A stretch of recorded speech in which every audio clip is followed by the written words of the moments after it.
सभी को नमस्कार। मैं नीरज प्रस्तुत हूँ आप सभी के समक्ष एक नई अपडेट के साथ।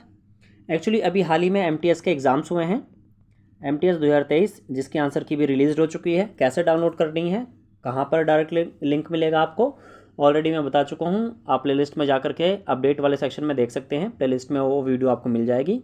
वहाँ पर मैंने अच्छे से बताया हुआ है कैसे आप अपनी आंसर की डाउनलोड कर सकते हैं और कैसे आप अपनी आंसर की को चैलेंज भी कर सकते हैं यदि आपको लगता है आपका कोई क्वेश्चन गलत है। ठीक है, चलिए फिलहाल हम इसमें चर्चा करने जा रहे हैं जीके के क्वेश्चंस की। जीके और करंट अफेयर आप बोल सकते हैं, जिसे आप जनरल अवेयरनेस के नाम से भी जानते हैं। ये क्वेश्चंस आने वाले किसी भी एग्जाम में डायरेक्टली रिपीट हो सकते हैं, इसलिए जीके और करंट अफेयर के जो भी क्वेश्चंस रहते हैं हमारे, उनको ज़रूर करके जाना चाहिए। अभी भविष्य में आपका कोई भी एग्ज़ाम होने वाला हो, चाहे वो कोई टीचिंग एग्ज़ाम हो, ठीक है, आपका किसी भी टीचिंग एग्ज़ाम की तैयारी कर रहे हैं या फिर किसी भी कॉम्पिटेटिव एग्ज़ाम की तैयारी कर रहे हैं, फॉर एग्जांपल एसएससी के ही किसी एग्ज़ाम की तैयारी यदि आप कर रहे हैं, या तो आने वाले एमटीएस के एग्ज़ाम की तैयारी कर रहे हैं जो कि अभी आने वाले समय में होगा, या फिर सीएचएसएल की तैयारी कर रहे हैं या सीजीएल की तैयारी कर रहे हैं। इन शॉर्ट, आप किसी भी एग्ज़ाम की तैयारी कर रहे हैं जहाँ पर आपका जीके जीएस पूछा जा रहा है, तो इन क्वेश्चंस को आप ज़रूर करके जाइए।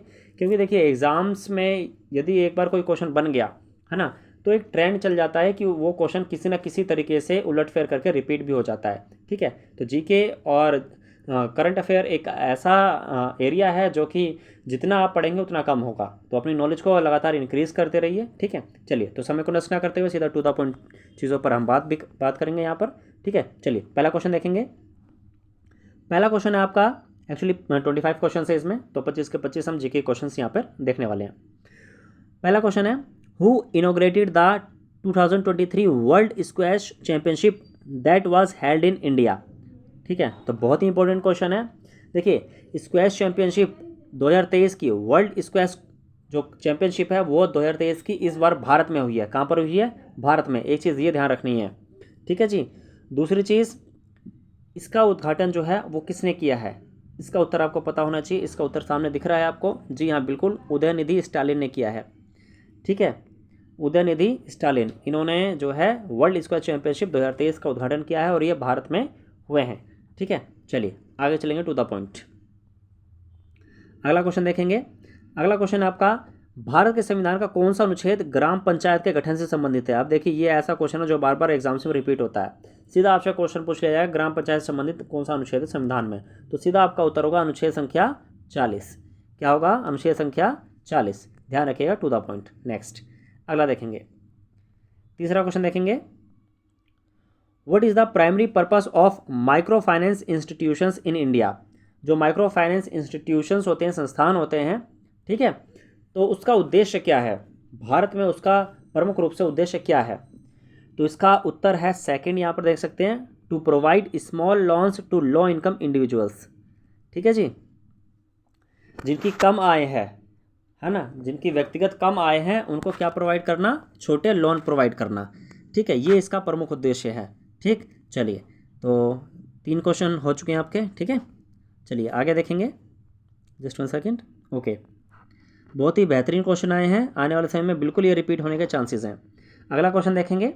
अगला क्वेश्चन है आपका, भारत के संविधान का कौन सा अनुच्छेद मौलिक अधिकारों को लागू करने के लिए सर्वोच्च न्यायालय में याचिका दायर के अधिकार की गारंटी देता है। ठीक है, यानी कि यदि आपके किसी मौलिक अधिकार का हनन हो रहा है तो आप किस अनुच्छेद के तहत सर्वोच्च न्यायालय में अपील कर सकते हैं, है ना। क्वेश्चन की लैंग्वेज को चेंज किया जा सकता है, घुमा फिरा के आपके प्रश्न पूछा जा सकता है आपसे, है ना। तो क्वेश्चंस को आपको ध्यान से सुनना है और ध्यान से देखना है क्वेश्चंस को। ठीक है, चलिए, इसका सही उत्तर होगा आपका अनुच्छेद संख्या 32। ठीक है, यदि किसी व्यक्ति के किसी मौलिक अधिकार का हनन होता है तो सर्वोच्च न्यायालय में वो जाके अपील कर सकता है। ठीक, अनुच्छेद संख्या 32 के तहत। ठीक है जी, चलिए, तो अगला देखेंगे। अगला क्वेश्चन, जस्ट 1 सेकेंड। ये साइंस के भी देखिए कुछ क्वेश्चंस आए हैं, जैसे कि मैं हमेशा ही कहता रहता हूँ, देखिए जीके और जीएस का मतलब ही यही है। कुछ क्वेश्चंस आपके एसएसटी के रहेंगे। एसएसटी में देखिए आपके क्या क्या रहता है, हिस्ट्री रहता है, ज्योग्राफी रहता है, ठीक है, और पॉलिटिकल साइंस रहता है। ठीक, और वहीं साइंस में क्या रहता है? 3 चीज़ें इसमें भी रहती हैं, फिजिक्स, केमिस्ट्री एंड बायो। इन्हीं को मिलाकर के आपका जीके का पार्ट बनता है। और कुछ करंट अफेयर्स को हटा दिया जाए तो यही बचता है आपका जीके के नाम पर, है ना। अगर आप किसी भी एग्जाम की प्रिपरेशन कर रहे हैं, चैनल पे फर्स्ट टाइम विजिट कर रहे हैं, तो जीके की बेहतरीन तैयारी के लिए आप हमारे चैनल के माध्यम से जुड़ सकते हैं। पूरी NCERT to the points notes और एमसीक्यू के माध्यम से कराई गई है। आप जाके प्लेलिस्ट में विजिट कर सकते हैं। ठीक है, चलिए फिलहाल क्वेश्चन देखेंगे और आने वाले समय में बेसिक जो साइंस है उसको भी हम सम्मिलित करने का प्रयास करेंगे। चलिए अगला क्वेश्चन देखेंगे। Which is the most common और of oxidized mercury that occurs in granular crust or veins associated with volcanic activity and hot springs। ठीक है, अयस्क कौन सा है ऑक्सीडाइज्ड मरकरी का? ठीक है, इनमें से अयस्क पूछा है और होता है अयस्क। ठीक है, ऑक्सीडाइज्ड मरकरी का अयस्क कौन सा है इसमें मोस्ट कॉमन? जी हाँ, इसका है सिनेबार। ठीक है, साइनेबार भी बोलते हैं कहीं कहीं, सिनेबार है CINNABAR। ध्यान रखिएगा, मरकरी का ये प्रमुख रूप से अयस्क है और है। ठीक है जी, चलिए नेक्स्ट अगला क्वेश्चन देखेंगे। Just one second. ओके, अगला देखिए, बेहतरीन प्रश्न है ये भी, इतिहास से संबंधित या आप देश की सीमा से संबंधित है ना। भूटान से पूछ लिया है आपका प्रश्न। भूटान में किस धर्म के अनुयायियों की संख्या सबसे अधिक है? कौन से धर्म को मानने वाले लोग जो हैं सबसे ज़्यादा रहते हैं भूटान में? सीधा उत्तर है बौद्ध धर्म। ठीक है, ये तो आपने फिल्मों में भी देखा होगा। अगर आप थोड़े बहुत भी मूवीज़ के शौकीन हैं तो आप जनरली इसमें आप अपना दिमाग लगा सकते थे और प्रश्न का उत्तर ठीक ठाक कर सकते थे। ठीक है जी, चलिए कॉमन सेंस से भी एक प्रश्न हो जाता। चलिए अगला क्वेश्चन देखेंगे। अगला क्वेश्चन थोड़ा टिपिकल बोल सकते हैं आप। ठीक है, ये शास्त्रीय नृत्य से तो था लेकिन थोड़ा टिपिकल आप बोल सकते हैं, क्योंकि यहाँ पर जो हैं कलाकारों के नाम दिए गए हैं और पूछा गया था कि कौन से शास्त्रीय नृत्य से संबंधित हैं ये, या तो व्याख्याता है ना। नाम था आपका भारती शिवाजी और दूसरा है कनक रेले। ठीक है जी, क्या क्या नाम है? भारती शिवाजी और कनक रेले। डैश के व्याख्याता हैं, है ना, किसके व्याख्याता हैं, किस शास्त्रीय नृत्य के व्याख्याता हैं? तो ये हैं मोहिनी अट्टम के। मोहिनी अट्टम किस राज्य का जो है प्रसिद्ध नृत्य है, या बोल सकते हैं आप सांस्कृतिक नृत्य है? ठीक है, या शास्त्रीय नृत्य है? तो आप कमेंट बॉक्स में ज़रूर बताइएगा। ठीक है, आपसे अपेक्षा है इसका प्रश्न का उत्तर आप देंगे, और सरल है, इतना कठिन नहीं है। ठीक है, आपको कठिन क्या है इसको आप ध्यान रखिएगा। भविष्य में यदि प्रश्न बने कि मोहिनी अट्टम के व्याख्याता कौन है या मोहिनी अट्टम से कौन संबंधित है, दो नाम आपको याद रखने हैं, एक भारती शिवाजी और एक कनक रेले। ठीक है, रेल से आप कर सकते हैं कनक रेले। ठीक है, मोहिनी अट्टम मोहिनी रेल में जा रही है, इस टाइप से आप ट्रिक लगा सकते हैं। ठीक है, शिवाजी भी हैं साथ में। ठीक है, मोहिनी शिवाजी जो है रेल में जा रहे हैं, इस टाइप से आप ट्रिक लगा सकते हैं। देखिए, जब भी हम ट्रिक की बात करते हैं अपने चैनल के माध्यम से, तो हमारा मकसद यहाँ पर बिल्कुल भी किसी की व्यक्तिगत भावना को ठेस पहुँचाना नहीं होता है। हमारा तात्पर्य ये होता है कि कुछ भी चीज़ हम याद करने का प्रयास कर रहे हैं तो उसको एग्ज़ाम तक रिटेन कर पाएँ और अपना बेहतर से बेहतर आउटपुट दे सकें। ठीक है जी, चलिए फिलहाल आगे चलेंगे। बेहतरीन प्रश्न था ये। चलिए अगला प्रश्न देखने का प्रयास करेंगे। चलिए, इसमें पूछा गया है आपका, विच of the following novels is correctly paired with its author, है ना। इनमें से कौन सा जो नॉवल है वो अपने ऑथर से करेक्टली मैच्ड है? कौन सा उपन्यास है और लेखक, है ना, उपन्यास और लेखक ठीक उचित रूप से मिले हुए हैं, मतलब कि सही है ना। तो इसका जो सही उत्तर है वह आपका द नेम से एक झुम्पा लहरी या लाहिड़ी भी बोलते हैं। ठीक है, तो ये सही उत्तर है, बाकी सब आपके गलत हैं। नेम से एक उपन्यास है, किसने लिखा है? झुम्पा लाहिड़ी ने। ठीक है जी, ठीक है जी, तो नेम से एक झुम्पा लाहिड़ी, ये बिल्कुल सही करेक्ट है। ठीक है, ये ध्यान रखिएगा। यहाँ पर देखिए मालगुडी डेज दे रखा है, भविष्य में इसका पूछा जा सकता है, तो इसके आर के नारायण हैं। ठीक है, जो पहला ऑप्शन दे रखा है ना, इसके राइटर ये हैं। ठीक, तो उल्टे सीधे मिले हुए हैं ये। ठीक, इसलिए ये गलत है, और बाकी जो नेम से एक है झुम्पा लाहिड़ी का, ये बिल्कुल सही है। ठीक है, ध्यान रखिएगा। चलिए आगे चलेंगे, अगला प्रश्न देखेंगे। चलिए, ये भी बेहतरीन प्रश्न है। Just one second. ओके, अगला प्रश्न है आपका, निम्नलिखित में से कौन भरतनाट्यम और कथकली नर्तकी हैं, है ना। चलिए, ऐसी कौन सी नर्तकी हैं जो कि भरतनाट्यम और कथकली दोनों से ही संबंधित हैं? ठीक है, तो इसका सही उत्तर है आपका मृणालिनी साराभाई। क्या नाम है? मृणालिनी साराभाई। ठीक है, ध्यान रखिएगा। चलिए नेक्स्ट अगला क्वेश्चन, जस्ट वन सेकेंड। चलिए, ये भी देखिए, पुस्तक और लेखक के इतने क्वेश्चंस आए हुए हैं, क्या बताएं, है ना। चलिए दूसरा क्वेश्चन तो यहीं दिख गया आपको।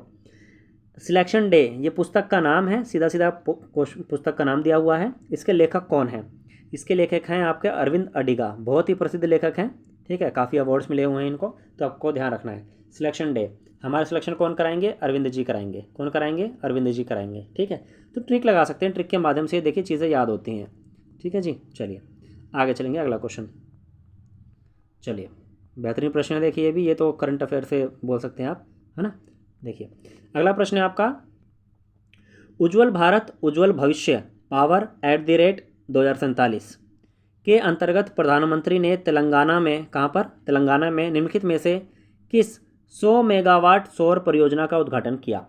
ठीक है, एक तो आपको ये बात पता चली कि ये उज्ज्वल भारत उज्ज्वल भविष्य पावर @2047 के अंतर्गत है। ठीक है, और ये प्रधानमंत्री ने उद्घाटन किया है, कहाँ पर किया है? तेलंगाना में। ठीक, इतनी चीज़ ध्यान रखना। करंट अफेयर से आने वाले किसी भी एग्जाम में जहाँ पर आप जीके और करंट अफेयर फेस कर रहे हैं, वहाँ पर ये क्वेश्चन बनने के पूरे पूरे चांसेस हैं। ठीक, चलिए तो इसका सही उत्तर होने वाला है आपका रामागुंडम फ्लोटिंग सोलर प्रोजेक्ट। क्या नाम है? Ramagundam floating solar project.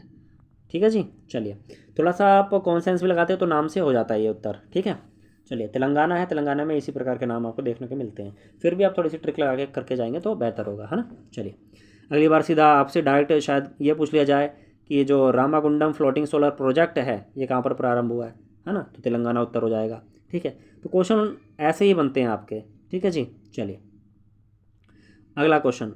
अगला क्वेश्चन है आपका, भारत के किस शहर में महिला विश्व मुक्केबाजी चैंपियनशिप 2023 का आयोजन किया गया है? आपके ऑप्शंस दिए हुए हैं, गोवा, नई दिल्ली, गुजरात, पंजाब, लेकिन सही उत्तर है नई दिल्ली। क्या है? नई दिल्ली। जो 2023 का महिला विश्व मुक्केबाजी चैंपियनशिप है वो दिल्ली में हुआ है, नई दिल्ली में। ठीक है जी, ध्यान रखना। नेक्स्ट अगला प्रश्न, अगला प्रश्न देखेंगे हम। चलिए ये बहुत बेहतरीन प्रश्न है, आप राजनीति से भी ले सकते हैं और इतिहास से भी ले सकते हैं, है ना। भारतीय क्रांति की जननी किसे माना जाता है? भारतीय क्रांति की जननी किसे माना जाता है? जी हाँ, ये माना जाता है मैडम कामा को। क्यों माना जाता है कमेंट बॉक्स में ज़रूर बताने का प्रयास कीजिए, है ना। आपको इनके इतिहास से, अपने भारत के प्राचीन इतिहास से आपको जानने का मौका मिलेगा, काफ़ी चीज़ें आपको सीखने को मिलेंगी। ठीक है जी, चलिए भारतीय क्रांति की जननी मानी जाती हैं मैडम कामा। नेक्स्ट अगला प्रश्न देखेंगे, जस्ट 1 सेकेंड। ओके, यहाँ देखिए जी हाँ, पोस्ट से भी आया हुआ है, देखिए एक, है ना, मेल से आया हुआ है actually. Which of the following is है communication mail channel in India, है ना। कौन सा एक कम्युनिकेशन मेल चैनल है इंडिया में? ठीक है, तो सीधा उत्तर होगा आपका ग्रीन चैनल। ठीक है, कौन सा चैनल? Green channel. देखिए इस हिसाब से प्रश्न भी बनते हैं, ध्यान रखिएगा। नेक्स्ट अगला प्रश्न, अगला प्रश्न देखेंगे हम। चलिए 15वें प्रश्न पे आ गए, इसके बाद 10 क्वेश्चन और बचेंगे हमारे। चलिए, which of the following is true about transfer payments in relation to personal income? ठीक है, व्यक्तिगत आय से संबंध अगर हम संबंध करके देखें तो जो स्थानांतरण जो राशि होती है, पेमेंट होती है, ठीक है, उसके संदर्भ में कौन सा कथन जो है वो सत्य है? तो तीसरा सत्य होगा इसमें, transfer payments are included in personal income. ठीक है, जो ट्रांसफ़र पेमेंट्स होती हैं वो व्यक्तिगत आय में इंक्लूड की जाती हैं, सीधा ये ध्यान रखना है आपको। ठीक है, चलिए आगे अगला प्रश्न देखेंगे। अगला प्रश्न आपका सीधा है, टू द पॉइंट। जी हाँ, भरहुत स्तूप निम्नलिखित में से किस राज्य में स्थित है? जी हाँ, ये है मध्य प्रदेश में, बहुत प्रसिद्ध स्तूप है। सांची का स्तूप भी यहीं पर है आपका मध्य प्रदेश में ही। दोनों ही जो है स्तूप बहुत प्रसिद्ध रहे हैं। ठीक है, तो पहले सांची ज़्यादा पूछा जाता था। ठीक है, अब एग्जामिनर ने क्या किया, अब सांची नहीं पूछता, अब क्या पूछता है? भरहुत। नए नए क्वेश्चंस निकालेगा। ठीक है, तो सांची के साथ ही भरहुत को आप रिलेट कर लीजिए, दोनों के दोनों कहाँ हैं? मध्य प्रदेश में। ठीक है जी, नेक्स्ट आगे चलेंगे, अगला क्वेश्चन देखेंगे। चलिए ये भी बहुत बेहतरीन प्रश्न है, देखिए निम्नलिखित में से किसे मुख्य रूप से हिंदुस्तानी शास्त्रीय संगीत का उस्ताद माना जाता है? हिंदुस्तानी शास्त्रीय संगीत का उस्ताद, देखिए हमारे चैनल पे एक टुडे इन हिस्ट्री सीरीज चलाई जा रही है। ठीक है, टुडे इन हिस्ट्री सीरीज़। ठीक है, इसमें आपको क्या बताया जाता है? वर्तमान दिन में, ठीक है, वर्तमान दिन का इतिहास में क्या महत्व रहा है ये बताया जाता है ना। कौन सी फेमस पर्सनैलिटीज़ ने उस दिन जन्म लिया, इतिहास में, या फिर कौन सी घटना घटी, ठीक है, या फिर किसका उद्घाटन हुआ, ठीक है, इन सब चीज़ों की चर्चा की जाती हैं। फॉर एग्ज़ाम्पल अभी स्वामी विवेकानंद जी के बारे में मैंने काफ़ी कुछ बताया पिछले दिनों, उनका भाषण था शिकागो का, है ना, जब उन्होंने दिया 11 सितंबर को मैंने फैक्ट में बताया, है ना, 11 सितंबर आपका 1893 को, ठीक है, उन्होंने भाषण दिया, उसके बारे में बताया। तो टुडे हिस्ट्री सीरीज़ एक ऐसी सीरीज़ है जो आपके जीके वाले सेक्शन को बहुत ही मजबूती प्रदान करती है। तो अगर आप अभी भी नहीं जुड़े हैं चैनल से और नए पहली वीडियो देख रहे हैं, कोई विजिट कर रहे हैं पहली बार, तो चैनल को ज़रूर सब्सक्राइब कीजिए। ये आने वाले किसी भी एग्ज़ाम के लिए आपके लिए लाभदायक होने वाला है, ठीक है। तो टुडे इन हिस्ट्री सीरीज़ को आप ज़रूर डेली बेसिस पे देखिए। वो आपके जीके की जो बेस होता है ना, जीके का जो आधार होता है, वो मजबूती प्रदान करेगा आपको, ठीक है। चलिए फिलहाल आगे चलेंगे। क्वेश्चन हमारा था, हिंदुस्तानी शास्त्रीय संगीत का उस्ताद किसे माना जाता है। शायद मैंने टुडे हिस्ट्री सीरीज में बताया हुआ है ना। सीधा सीधा इसका उत्तर है बड़े गुलाम अली खां, ठीक है। जब इनका जन्मदिवस होगा उस समय मैंने ये ज़रूर बताया होगा, आप प्लेलिस्ट में जाके विजिट कीजिए। यहाँ कब था मेरे को ध्यान तो नहीं है, लेकिन मुझे इतना ध्यान आ रहा है हिंदुस्तानी शास्त्रीय संगीत का उस्ताद मैंने बताया हुआ है, ठीक है, मैंने कराया हुआ है। तो बड़े गुलाम अली खां जो हैं, ये सही उत्तर है इनका, ठीक है। चलिए आगे चलेंगे। तो टुडे हिस्ट्री सीरीज से भी काफ़ी प्रश्न यहाँ पर देखने को आपको मिल जाएंगे, ठीक है जी। चलिए नेक्स्ट, अगला क्वेश्चन है आपका, कौन से एक सूक्ष्म एकल कोशिका वाले प्रकाश संश्लेषक जीव समुद्र के प्राथमिक उत्पादक के रूप में जाने जाते हैं। वे जीव जो जलीय खाद्य श्रृंखलाओं का आधार बनाते हैं। इसका तो सीधा क्वेश्चन था आपका पाद पपलवक, और इंग्लिश में बोलेंगे फाइटोप्लैंक्टन। क्या बोलेंगे?